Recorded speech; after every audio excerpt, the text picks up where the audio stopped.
Alors Armel Lecléache sur l'un des grands favoris de la course, qui a été le dernier à quitter les pontons et qui lui est sur le bateau alors de Michel Desjoyaux, mais le 2010, c'est ça hein? Michel Desjoyaux a eu tellement de bateaux sur la course et je lui demandais il y a 3 jours son pronostic et il n'a pas pris de risque, il a mis ses 3 bateaux en tête de liste. Donc voilà, c'est pour dire aussi la qualité de développement des bateaux de chez Michel Desjoyaux. De chez Mer Agitée notamment, c'est son écurie de course et donc Armel en fait aussi partie. Donc il a le dernier né de cette génération de bateaux, le même que François Gabard qui a le bateau massif, qui sont des bateaux très rapides, très légers, mais qui malheureusement tapent beaucoup et mouillent beaucoup.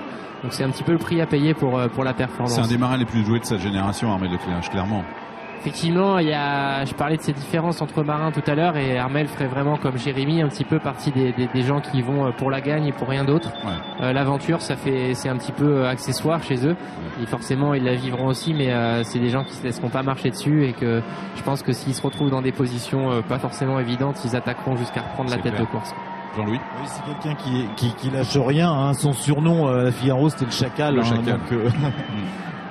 Il a gagné 2 fois la Figaro à 24 heures, il l'a remporté en devançant Alain Gauthier 13 secondes, ce qui est pas mal. Voilà une arrivée vraiment mémorable. À couteau tiré. Voilà. Au bout de 4 étapes. Ouais.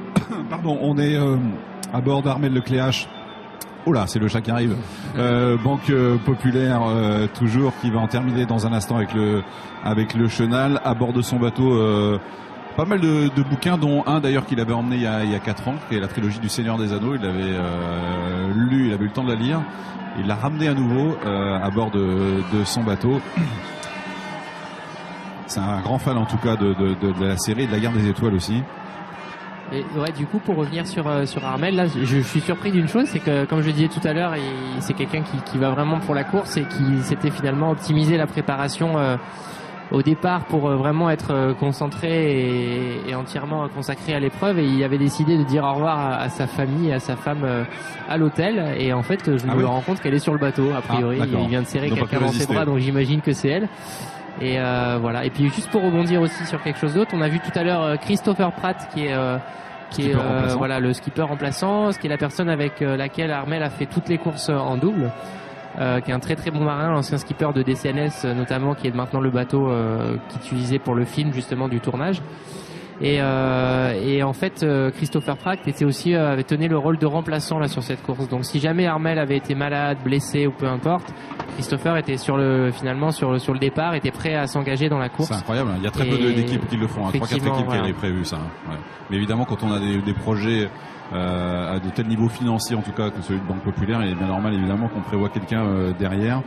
Il a fait assez peu de modifications sur le bateau. Armel, je crois que c'est renforcé un peu la structure qui avait un peu quelques faiblesses, mais sinon pour l'histoire. Quand Michel fait un bateau, en général, il n'y a pas grand chose à changer, quoi. Bah oui, en général, c'est vrai que ce bateau avait quand même eu des soucis techniques. En fait, une des premières navigations qu'ils ont faites, ils étaient obligés de s'arrêter dans le golfe de Gascogne. Le bateau était en train de s'ouvrir en deux, malheureusement. Donc ils ont beaucoup renforcé le bateau, plus que vraiment optimiser la machine.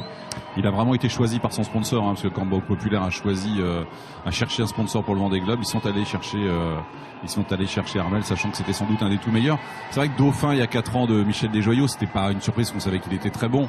Il a bénéficié aussi d'un certain nombre de concours de circonstances, mais pour lui c'est en même temps beaucoup de pression, parce que deuxième il y a 4 ans, là voilà, il n'y a qu'une marche. Effectivement, après c'est des gens qui ont tellement l'aspect de compétition, l'esprit de compétition dans l'âme, qui finalement, je pense, sont entièrement disposés et dans l'état d'esprit pour pouvoir y arriver. Pression, quoi, en fait. Des gens qui arrivent à faire abstraction de la pression, et encore plus sur 3 mâts de course, parce qu'on sait que même si jamais il va y avoir des phases, peut-être le départ ou d'autres phases qui seront peut-être ratées, sur 3 mâts de course, on peut vraiment se refaire, se retaper, et puis revenir sur la tête de flotte s'il y a des erreurs, quoi. Vous êtes tout au bout, d'accord. Au pied de la balise, on a réussi à me hisser dans un endroit pas très stratégique, parce que je sais pas comment je vais en redescendre, mais en tout cas on est très bien placés nous ici, on voit très bien les bateaux, et non, ça se vide pas malgré le froid et les quelques gouttes, les gens attendent. Est-ce que ça a l'air de secouer un peu en mer pour les bateaux ou pas? Je trouve que ça va, mais bon. Vous voulez y aller?